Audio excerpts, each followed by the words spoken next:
بسم الله الرحمن الرحيم الحمد لله رب العالمين حمدا كثيرا طيبا مباركا فيه وأشهد أن لا إله إلا الله وحده لا شريك له وأشهد أن محمدا عبده ورسوله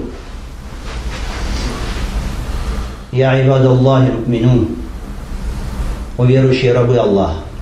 Имам ат-Тирмизи и другие имамы приводят хадис от Са'да ибн Аби Ваккаса ради Аллаху та'аля о том, что посланник Аллаха саллаллаху алейхи вассалям сказал: «Да'вату зиннун, изда'a ва хуа фи батни л-хут, ла илаха илля анта субханака инни кунту мина з-залимин, фаиннахум лам яд'у биха раджулун муслимун фи шей'ин кад илля стаджаба Аллаху лаху». Мольба Зуннун, Юнус, алейхиссалам, когда он взывал к Аллаху, находясь в чреве кита, в чреве рыбы: «Ла иляха илля анта субханака инни кунту мина з-залимин». Нет истинного Бога, кроме Тебя, пресвят Ты, пречист Ты. Я был из тех, кто совершает несправедливость. И пророк, алейхиссалам, говорит: поистине, если человек, мусульманин, взывает Аллах Субхану ва Тааля посредством этой мольбы по любому из поводов, обязательно Аллах отвечает на его мольбу. Обязательно Аллах отвечает на его мольбу: «Ла иляха илля анта субханак, инни кунту мина з-залимин». Почему? Почему? Потому что эта мольба заключает в себе две вещи. «Ла иляха илля ант» – это таухид, это признание единственности Аллаха Субхану ва Тааля как Господа и Владыки Создателя, как того, кому поклоняются, как обладателю божественных имен и атрибутов. Только Ему надлежит все поклонение. Признание таухида в словах «Ла иляха илля ант». Нет истинного Бога, достойного поклонения, кроме Тебя. Таухид. А во второй части «Инни кунту мина з-залимин». Поистине я был из тех, которые причиняют несправедливость, которые совершают зульм. Здесь признание греха.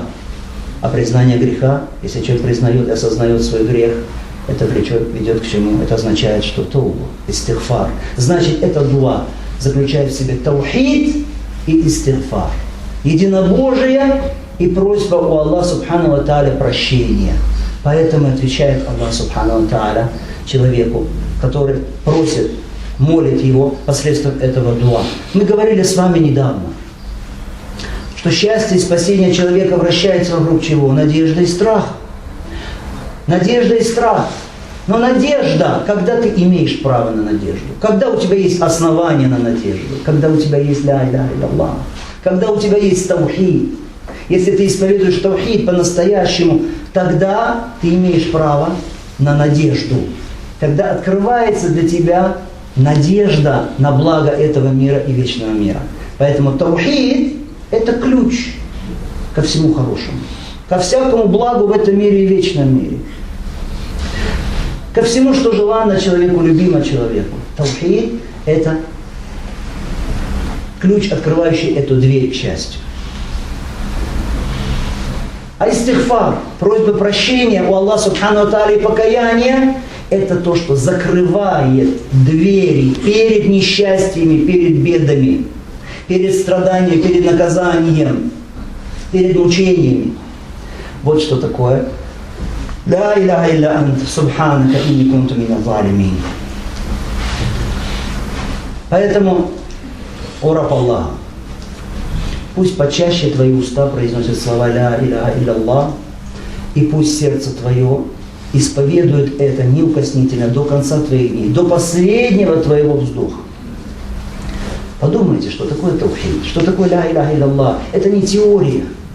Это не теория просто так, которую человек произносит. Нет. Это значит ля иляха илля. Это значит привязать свое сердце к Аллаху, безгранично положиться на Аллаха Субхану ва Тааля, отрезать. Отрезаться полностью, абсолютно от всего, что кроме Аллаха Субхану ва Тааля. Опереться только на Него. Подчинить свою волю только Его воле, отрезав подчинение чему-то и кому-то, чьей-то воле, кроме воли Аллаха Субхану ва Тааля. Это значит покориться, предаться Ему полностью, отказавшись полностью от покорности нафсу, твоему нафсу, этой душе, которая зовет тебя грехом. От покорности шейтану, а шейтан может быть из числа людей, из числа джиннов, которые зовут тебя в пропасть либо сомнений, то есть нарушений каких-то в убеждениях, в понимании религии, либо зовут тебя в пропасть грехов, в пропасть соблазнов, искушений и страстей. Таухид — это значит, ты возлюбил Аллах Субхану ва Тааля такой любовью, с которой не соперничает любовь к чему-то. Любовью, которая любит Бога, и никого ты наряду с Ним не любишь. Нет в этом сердце места для любви к чему-то, к кому-то наряду с Аллахом Субхану ва Тааля. Это значит, что такое ля иляха илlallah? Это значит, сердце переполнено страхом перед Аллахом Субхану ва Тааля. Этот страх поклонения, страхом, которого боятся Бога. Ты боишься только Аллаха Субхану ва Тааля этим тайным страхом. И никому больше не посвящаешь это.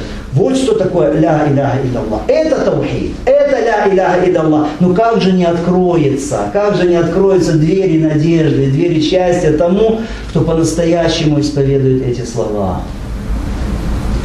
Поэтому и говорит пророк алейхиссалату вассалям, будет отвечено ему, по какому бы поводу он не назвал к Аллаху Субхану ва Тааля. С ля иляха илlallah для тебя не страшны никакие преграды. Ты пройдешь к желанной цели любые препоны, любые преграды. И послушайте, пророк алейхиссалату вассалям сообщает, рассказывает нам о завещании, которое произнес пророк Аллаха Нух перед смертью. Вадаб аль-Муфрад, имам аль-Бухари приводит этот хадис. Говорит пророк алейхиссалату вассалям, что пророк Аллаха Нух перед смертью сказал сыну, что я сейчас тебе оставлю свой завет, свое завещание. И в числе этого, из первых вещей, которые он сказал, «Амурука би ля иляха илlallah». Я приказываю тебе ля иляха илlallah. Фаинна самавати саб'у ва ардина саб'у. Лау вади'на фи киффа, ва ля иляха илlallah фи киффа, лараджахат бихин. Поистине, если все 7 небес и все 7 земель будут возложены на чашу весов, а на другую чашу будут возложены ля иляха илlallah, перевесит ля иляха илlallah. فإن السماوات السبع والأراضين السبع لو أن السماوات السبع والأراضين السبع كن حلقة مبهمة لقسمتهن لا إله إلا الله. Если все 7 небес и 7 земель превратятся в одно сплошное плотное кольцо, пробьет их это кольцо ля иляха илlallah. Субханаллах. Представьте себе, что такое это кольцо. Это все мироздание. Это все мироздание со всеми твердями и водами и творениями, какие есть. Все это превратится в плотное кольцо. Что это значит? Как пробить это? Но ля иляха илlallah пробьет это. Вот что такое ля иляха илlallah. Вот это сокровище, которое дал нам Аллах Субхану ва Тааля. Благодарим ли мы Аллах Субхану ва Тааля? Сознаем ли мы степень благодарности, которая должна быть у нас Аллаху за это? А постигающее нас зло, постигающее нас беды, это что? Это результат грехов. Результат грехов, которые мы содеяли. Значит, если ты хочешь избежать зла, ты хочешь избежать зла, кто же хочет бедствий, кто же хочет несчастья, потрясений, страданий. Хочешь, значит, причина этого грех, а значит, надо избавиться от греха, значит, надо стереть прегрешение. А как стереть прегрешение? Есть пути, есть несколько способов, но самый лучший из способов, самый мягкий из способов, самый доступный из способов, самый любимый для Аллаха из способов – это тауба. Это искреннее покаяние перед Аллахом, это истигфар, просить прощения Аллаха Субхану ва Тааля. Да не устанут сердца наши, языки наши просить прощения Аллаха Субхану ва Тааля. Счастлив человек, в свитках которого будет много астагфируллах, астагфируллах, астагфируллах, прошу прощения Аллаха, прошу прощения Аллаха. Если в твоих свитках в судный день окажется много истигфара. Блажен ты, пророк алейхиссалату вассалям сказал, послушайте это дуа. Мы зачастую не ценим этот вклад, который оставил нам пророк алейхиссалату вассалям. من قال أستغفر الله الذي لا إله إلا هو الحي القيوم وأتوب إليه غفر له وإن كان قد فر من الزحف. Кто скажет? Астагфируллах, прошу прощения Аллаха.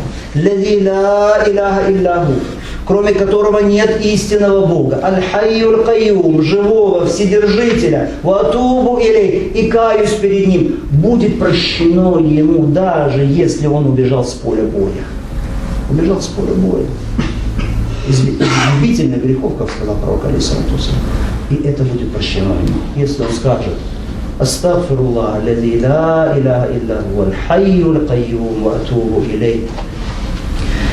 И знаете, у рабы Аллаха, что самое правдивое слово – это слово Аллаха, это книга Аллаха, и что самый лучший путь – это путь Мухаммада, саллаллаху алейхи вассалям, и что самое худшее из деяний – это новшество в религии. Всякое новшество в религии – это ересь, это бид'a. Всякая бид'a и ересь – это заблуждение. Всякое заблуждение ведет в адский огонь. И просите благословения, салат и салам, избавления от всего плохого для нашего пророка Мухаммада, саллаллаху алейхи вассалям, исполняя приказ Аллаха субхану ва тааля в Коране: «Инна Аллаху малаикату юсаллюна аля наби, я айюаллазина аману саллю алейхи ва саллиму таслима». Поистине Аллах и ангелы его благословляют пророка. О вы, которые уверовали, благословляйте его, просите Аллаха благословения для него и приветствуйте его приветствием. И пророк алейхиссалату вассалям сказал: «Ман салля алейя салатан саллаллаху алейхи ашра». Кто попросит для меня один раз благословения, того Аллах благословит десятикратно. Десятикратно. Аллахумма салли аля Мухаммад ва аля али Мухаммад, кама саллейта аля Ибрахим ва аля али Ибрахим, иннака хамидун маджид. اللهم بارك على محمد وعلى آل محمد كما باركت على إبراهيم وعلى آل إبراهيم إنك حميد مجيد. وارض اللهم عن الخلفاء الراشدين والأئمة المهديين أبي بكر وعمر وعثمان وعلي، وعن الصحابة أجمعين، وعن التابعين ومن تبعهم بإحسان إلى يوم الدين، وعنا معهم يا أكرم الأكرمين. الله, мы просим Аллаха, чтобы Он был доволен праведными халифами, имамами прямого пути, Абу Бакром, Умаром, Усманом и Али, и всеми сподвижниками, и всеми, кто последовал за ними из табиинов, и всеми, кто последовал за ними благим образом до судного дня, и чтобы вместе с ними Он был доволен и нами, потому что Он самый щедрый и щедрейший. اللهم ربنا آتنا في الدنيا حسنة وفي الآخرة حسنة وقنا عذاب النار واغفر لنا وللمؤمنين والمؤمنات الأحياء منهم والأموات. أجب دعانا يا مولانا، وآخر دعوانا أن الحمد لله رب العالمين.